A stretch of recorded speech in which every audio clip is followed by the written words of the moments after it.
meus amigos, meus alunos da EJA. Sejam muito bem-vindos a mais uma aula aqui na nossa TV Araxá Educa. Vamos para mais uma aula hoje, preparada aí com muito carinho para vocês. Eu sou a professora Dayana, de Língua Portuguesa da EJA. Vamos lá? A nossa aula hoje é sobre acentuação e vamos falar também sobre carta do leitor. Antes disso, vamos retomar aí um pouquinho, que nós já vimos um pouquinho de acentuação em outras aulas, e vamos retomar e avançar um pouquinho na acentuação e falar mais sobre a carta do leitor. Vamos lá? Vejam bem essas palavrinhas, ó. O próprio, você, a, que nesse caso, acraseado. Nós temos aqui, ó, em cima da letrinha O, um acento. Em cima da letrinha E, outro acento. E em cima do A, nós temos aí outro acento. Nós temos, nesse caso, um acento agudo, que vai indicar aí, especialmente nas vogais O e E, que elas são abertas nas palavrinhas. No caso, próprio, né? Sem contar que essa acentuação também vai indicar que essa sílaba é a mais forte, é a sílaba tônica dessa palavrinha. E já o acento circunflexo em vogais E e O vão indicar aí que o circunflexo vai indicar que são a acentuação para indicar que essa letrinha é mais fechada. No caso, E, você, na palavrinha vovô, vovô. E no caso da palavra vovó, vovó. Com acento agudo, abre mais a letra O. E a crase que nós vamos falar hoje nessa aula. Nós vimos aí que a acentuação indica a pronúncia correta das palavras e vai também marcar a sílaba tônica dessas palavras. E ela também indica se a pronúncia é aberta, como eu falei no caso do O ou O, ou se é fechada, no caso de O. E o tio? Nós vimos aí nas aulas anteriores que o tio não é uma acentuação, é mais para sinalizar que aquela sílaba, aquela vogal vai ter um som nasalizado. Vamos ver: coração, acentuação e órgão. Percebam aqui que na palavra órgão nós temos aqui o acento agudo, indicando aí que o O é mais aberto e também essa sílaba, a junção do O com o R, é uma sílaba tônica, mas também temos aí o tio no gão, que é uma sílaba átona no caso dessa palavrinha, tornando aí a palavra órgão. E vamos adiantando então para a acentuação, vamos ver a acentuação, como fica a acentuação em verbos. Dependendo aí da flexão dos verbos, pode ter aí uma sílaba a mais ou não. Vamos ver como fica? Por exemplo, nos verbos ter e vir. Vejam bem, os verbos não possuem acento quando estão flexionados na terceira pessoa do singular, mas recebem a acentuação na terceira pessoa do plural. Vamos ver como fica isso? Vejam bem, ele tem tarefa. Aqui no caso do verbo ter. Percebam que no singular não tem o acento. Já no plural, eles têm tarefa. No caso, eles está no plural, o verbo vai estar no plural. Mas no caso do verbo ter, na terceira pessoa, nós vamos adicionar aqui um acento circunflexo. Eles têm tarefa.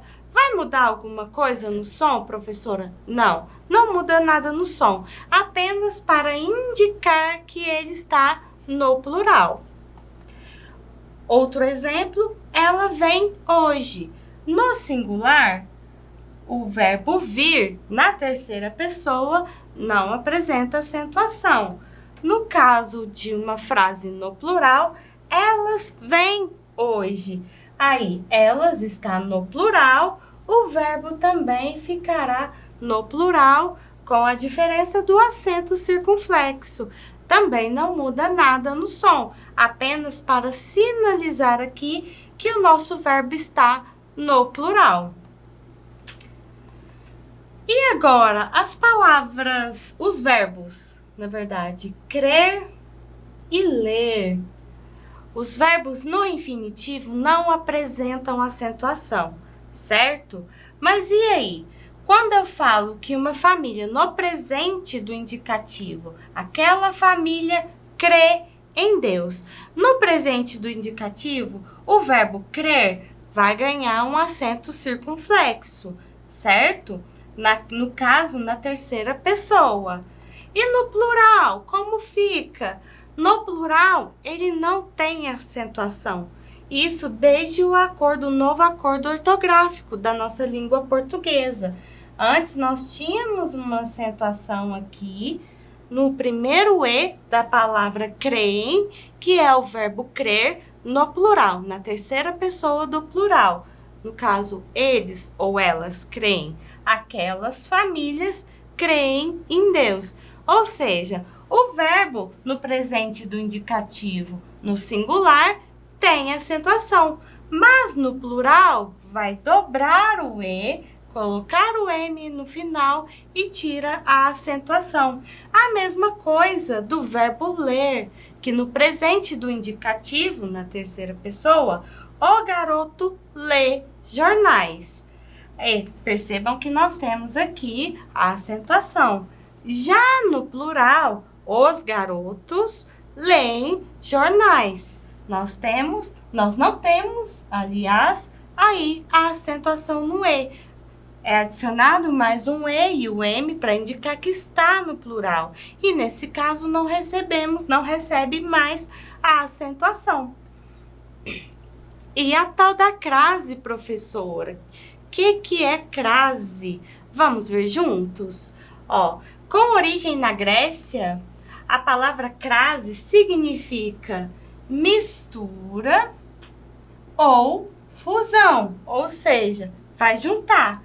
Na língua portuguesa, a crase indica a contração de duas vogais idênticas, mais precisamente a fusão da preposição a com o artigo feminino a, o artigo definido, ok?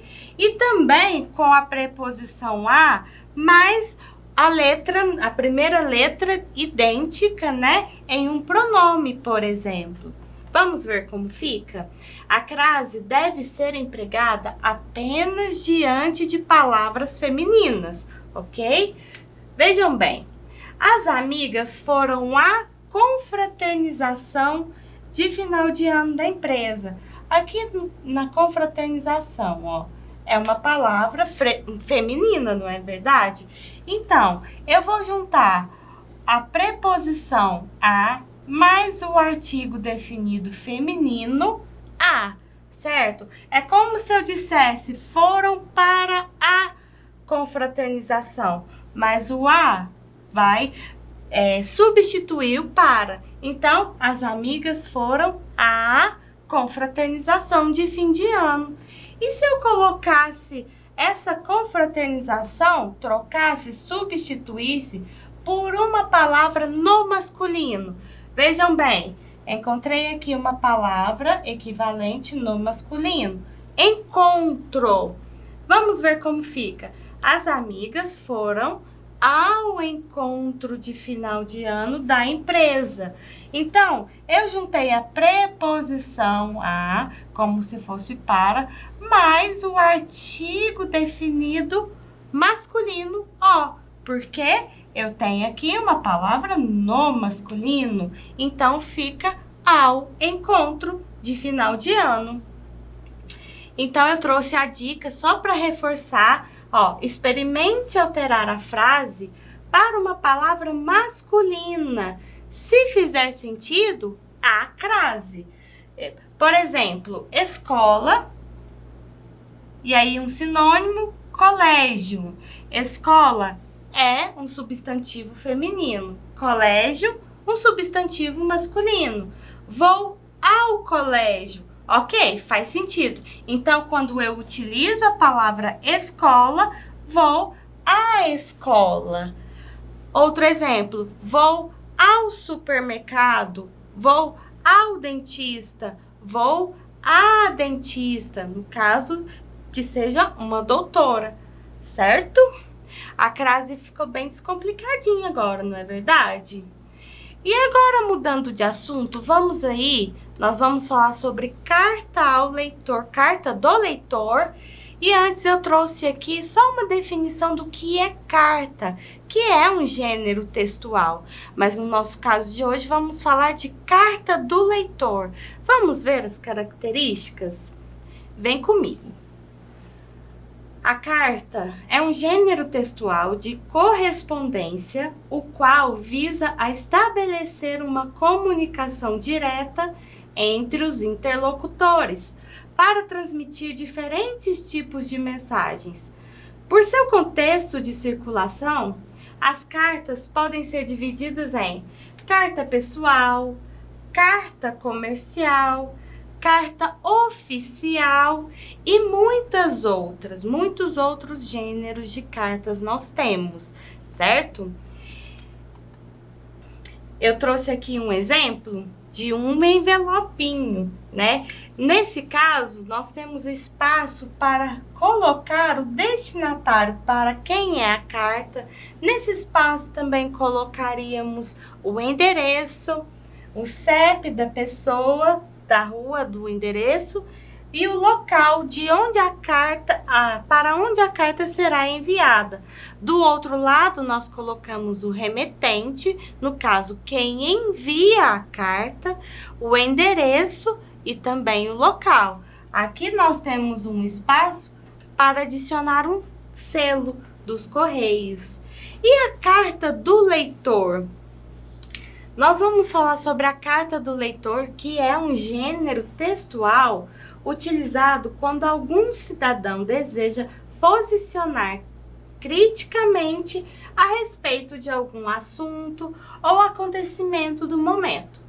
É um texto de curto tamanho, com linguagem concisa e assertiva. Como é que fica isso? Quando eu vou utilizar uma carta do leitor? Normalmente, nós temos a carta do leitor, um espaço em veículos de comunicação, por exemplo, jornais, revistas, mesmo em jornais digitais, também é possível perceber esse espaçozinho que o leitor tem para opinar sobre o que está acontecendo, alguma reportagem ou um artigo de opinião publicado naquele veículo.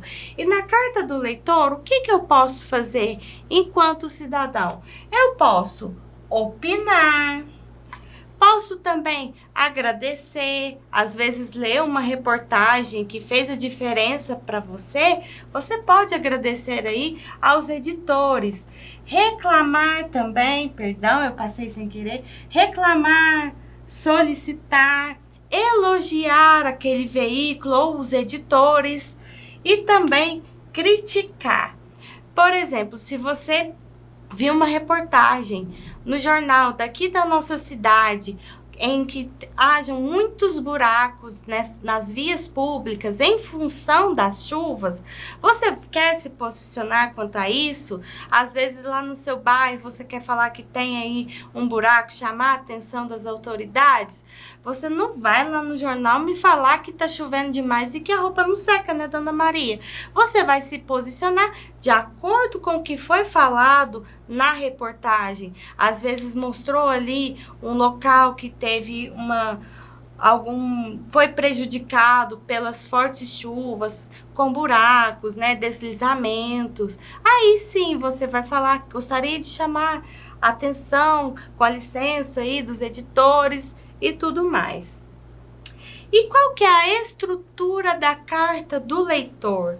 Como que eu vou escrever uma carta do leitor? Vamos lá. Antes nós teremos que colocar local e data, né? No caso, Araxá, hoje é dia tanto de março de 2022. Nós temos que colocar também um vocativo. Como assim, professora? Como é que eu vou escrever?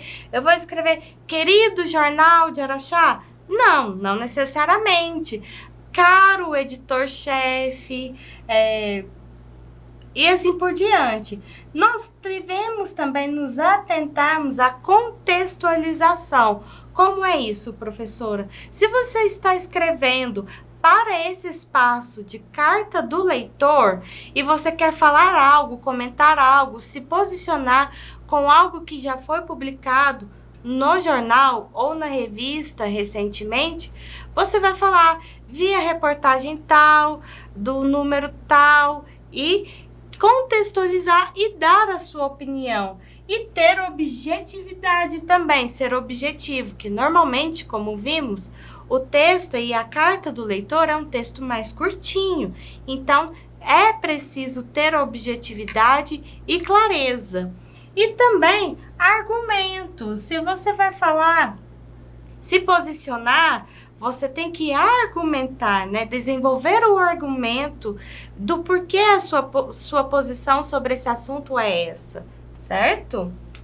Vamos lá, eu trouxe aqui alguns exemplos de carta do leitor. Nós temos aqui o local, Goiânia, 8 de fevereiro de 2018, data. E nós temos também o vocativo, caro editor. Gostaria de parabenizar os responsáveis pela reportagem sobre a região Centro-Oeste, especialmente o destaque feito a Goiânia, capital onde nasci e vivo até hoje. Os aspectos sociais e culturais presentes na cidade foram brilhantemente descritos no texto e muito bem representados por meio das imagens, que representam tão bem o nosso povo. Atenciosamente, nós temos aqui uma despedida e, nesse caso, o leitor colocou somente aí as iniciais do seu nome. Pode acontecer de ter o nome completo do leitor, no caso que escreveu a carta, ou somente as iniciais. Agora vejam essa outra carta do leitor. Deu para perceber que não temos aqui local e data, também não temos um vocativo. Vamos ler qual que é a carta? Escrevam sobre a política feita por mulheres, o trabalho de vereadoras, deputadas e senadoras, sobre a saúde da mulher, sobre a educação para mulheres. Quero ler também sobre fertilidade e perda gestacional. Há um silêncio sobre esse tema. Nesse caso, ela colocou o nome dela, Odete dos Santos, e colocou o local posteriormente. Não tivemos aqui uma despedida, não tivemos também local e data e um vocativo, certo? Ela se posicionou, colocou o que gostaria de ver aí na revista ou no jornal, não sabemos onde foi publicado. E agora nós teremos um quiz para verificar se nós aprendemos. Vamos lá? Vamos ler aqui uma carta do leitor e vamos analisar, ok? Arapongas, 5 de julho de 2013. Já vimos que temos aqui o local e a data. Prezado Sr. Silva, como leitor assíduo da revista Saúde, em primeiro lugar, venho agradecer o benefício que os artigos publicados vêm proporcionando à minha família. Muitas das dicas fornecidas conseguimos colocar em prática e, dessa forma, melhorando consideravelmente nosso bem-estar. No último número da revista, lemos uma matéria sobre os perigos do excesso de sal na alimentação. que o excesso de sal na alimentação pode provocar a nossa saúde. É fato que já tínhamos algum conhecimento sobre o assunto, porém, não em detalhes. Como nossa família está sempre em busca de uma vida mais saudável, desejamos também colocar em prática algumas dessas dicas. Ocorre que o sal já faz parte de nossas vidas há tempos e não se encontram com tanta facilidade receitas que não o utilizem. Sendo assim, solicito a gentileza de, se puderem, publicar receitas de pratos onde possamos substituir o sal por outras ervas ou condimentos que não prejudiquem nossa saúde. Atenciosamente, Edmundo. Essa foi uma carta bem completinha, com local, data, vocativo, despedida e o nome. Porém, ele colocou somente o primeiro nome dele. E de acordo com esse texto, a família deseja colocar em prática as dicas da revista Por quê? Porque busca sempre uma vida mais saudável? Ou letra B, leu uma matéria sobre o excesso de sal na alimentação? Letra C, sabia dos perigos do sal na alimentação? Ou letra D, tem dificuldade em encontrar receitas sem o uso de sal? Então, a família deseja colocar em prática, as dicas da revista porque busca sempre uma vida mais saudável. E a linguagem predominante nesse texto é uma linguagem coloquial, é uma linguagem científica, é uma linguagem formal ou técnica? Nós vimos que não é uma linguagem coloquial e também não é científica, por não ter muitos termos científicos. Nós percebemos que é uma linguagem mais formal, seguindo aí a norma padrão da língua portuguesa. Então, a resposta correta para essa nossa questão é a letra C. E eu vou ficando por aqui. Eu aguardo vocês na nossa próxima aula. Até lá!